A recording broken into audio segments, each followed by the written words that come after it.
Welcome to study channel. मेरा नाम है मोहम्मद कैसर। बात करेंगे इस वीडियो में कुछ बहुत ही महत्वपूर्ण अपडेट्स की, लेकिन आगे बढ़ने से पहले एक जरूरी सूचना। बात करेंगे Uttar Pradesh BEd entrance exam की इस बेस्ट बुक के बारे में जो चक्षु प्रकाशन की तरफ से आती है। इस बुक की सहायता से दोस्तों आप सामान्य ज्ञान, हिंदी, सामान्य अभिरुचि परीक्षण और कला वर्ग को बहुत ही बेहतरीन तरीके से तैयार कर सकते हैं। संपूर्ण पाठ्यक्रम पर आधारित ये बुक है। 2700 से अधिक महत्वपूर्ण प्रश्न हैं, 7 प्रीवियस ईयर के सॉल्व पेपर भी हैं। तो नए एग्जाम पैटर्न के आधार पर पूरा सिलेबस यदि आपको पढ़ना है तो ये बुक आपकी बहुत ज़्यादा मदद करने वाली है। तो चक्षु प्रकाशन का स्टडी गाइड बुक तो अवेलेबल है ही, इनका प्रैक्टिस सेट भी आ गया है। यदि आपको ये बुक्स लेनी है तो डिस्क्रिप्शन बॉक्स में लिंक दिया गया है, क्लिक करके आप ऑनलाइन ले सकते हैं या फिर मार्केट में भी ये बुक्स इजीली अवेलेबल हो जाती हैं। तो सबसे पहले बात करते हैं एलटी ग्रेड शिक्षक भर्ती की। आपको पता है कि उत्तर प्रदेश में पिछली भर्ती एलटी ग्रेड की 2018 में आई थी 10,768 पदों पर। उसके बाद कोई नया विज्ञापन नहीं आ पाया। समकक्ष अर्हता का मामला फंस गया था। काफ़ी लंबे समय से इसे क्लियर किया जा रहा है, लेकिन इसी बीच कुछ विषयों में विवाद था। योग्यता को लेकर काफ़ी कन्फ्यूज़न था, मामले कोर्ट तक भी गए थे। मैंने आपको बताया ही था कि इसमें सुधार किया जा रहा है। इस संबंध में अपडेट निकल कर आ गई है कि जो एमसीए डिग्री धारक हैं वो कंप्यूटर के सहायक अध्यापक बन सकते हैं एलटी ग्रेड में बिना बीएड के।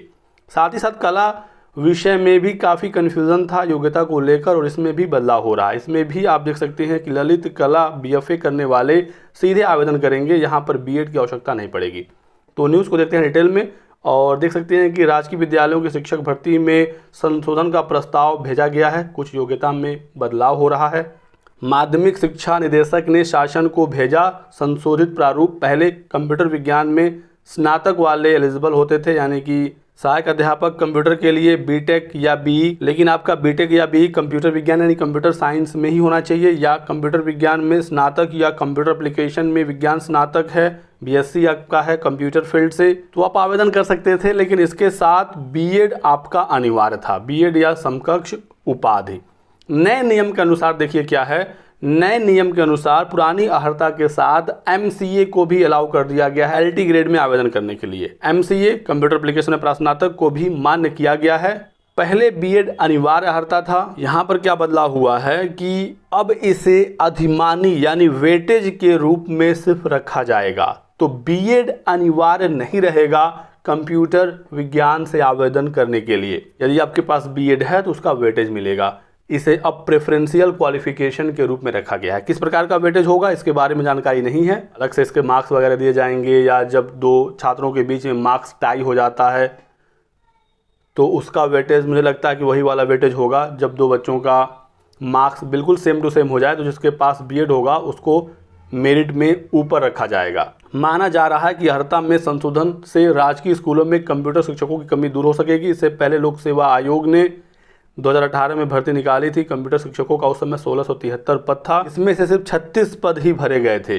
इस समय 25,000 रुपये प्रति माह पर आउटसोर्सिंग यानी संविदा पर शिक्षक रखे गए हैं। तो नई भर्ती जब होगी तो फिर ये जो दिक्कत है शिक्षकों की ये समाप्त हो सकेगी। तो नया विज्ञापन दोस्तों आएगा इस साल। मैंने आपको कई बार बताया है, ये जो मामले हैं इसे क्लियर किया जा रहा है। शिक्षा निदेशालय ने शिक्षकों की भर्ती के लिए अधियाचन उत्तर प्रदेश लोक सेवा आयोग को भेज दिया है, लेकिन नियमावली अपडेट न होने के कारण विज्ञापन जारी नहीं हो रहा है।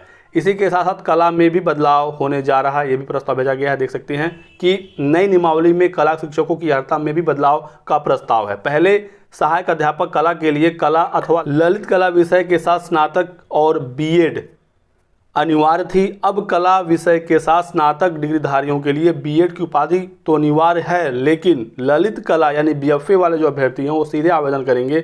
यहाँ पर भी बीएड अनिवार्य नहीं है, सिर्फ वेटेज के रूप में इसे रखा जाएगा। ठीक है, तो ये बदलाव कुछ होने जा रहे हैं। उम्मीद है कि जल्द विज्ञापन भी देखने को मिलेगा। काफ़ी समय पहले ही यूपीपीएससी को अधियाचन एलटी ग्रेड का मिला हुआ है। अब बात करते हैं उत्तर प्रदेश में 17,000 नई प्राथमिक शिक्षक भर्ती के संबंध में लेटेस्ट अपडेट की। अभ्यर्थी इको गार्डन में धरना प्रदर्शन कर रहे हैं कि नई प्राथमिक शिक्षक भर्ती जल्द से जल्द निकाली जाए। लोकसभा चुनाव बिल्कुल सामने है, अभ्यर्थी सरकार पर प्रेशर बनाना चाहते हैं। पहले मांग थी 97,000 की, 51,000 की भर्ती की, लेकिन जिस प्रकार से अभ्यर्थियों का सपोर्ट मिल रहा है धरने में वो काफ़ी निराशाजनक है। और डीएलएड के ये प्रशिक्षु हैं, इन्होंने कहा कि अब हम 97,000 या 51-57 हज़ार की मांग नहीं रखेंगे, क्योंकि हमें उतना सपोर्ट नहीं मिल रहा है। हम अब 17,000 की मांग करेंगे, क्योंकि जो पूर्व बेसिक शिक्षा मंत्री थे उन्होंने खुद प्रेस विज्ञप्ति जारी कर दी थी कि 17,000 पदों पर एक भर्ती होनी है। तो हम उसी मांग को लेकर आगे बढ़ेंगे। और आज इन अभ्यर्थियों का मुलाकात होना था बेसिक शिक्षा मंत्री जी से, संदीप सिंह जी से। पुलिस प्रशासन के देखरेख में आज इनको लेकर गया शिक्षा मंत्री के आवास पर, लेकिन अचानक से वो किसी चुनावी कार्यक्रम में चले गए। आजकल आपको पता ही है कि नेता लोग काफ़ी बिजी रहेंगे, चुनाव का माहौल है, तो आज मुलाकात नहीं हो पाया। फिर ये अभ्यर्थी इको गार्डन आ गए हैं। जल्द ही उम्मीद है कि इनका मुलाकात कराया जाएगा और फिर बात कुछ आगे बढ़ेगी। संबंध में आगे कोई जानकारी हमें मिलेगी तो मैं आपको अपडेट करूँगा।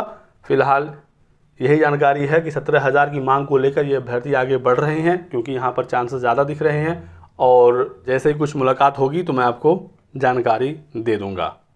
अब बात करते हैं यूपी बीएड 2024 की। उत्तर प्रदेश में यदि आप बीएड करना चाहते हैं तो इस समय आवेदन चल रहा है। लास्ट डेट है 3 मार्च। 2 साल का बीएड है, नॉर्मल जो बीएड होता रहा है। ग्रेजुएशन के बाद आप ये बीएड कर सकते हैं, कोई भी बदलाव नहीं है। 1 साल 2 साल 4 साल वाला जो नया बीएड है वो अभी लागू नहीं हुआ है, ठीक है। तो कन्फ्यूज़ आप मत होइएगा। 3 मार्च फॉर्म भरने की लास्ट डेट है।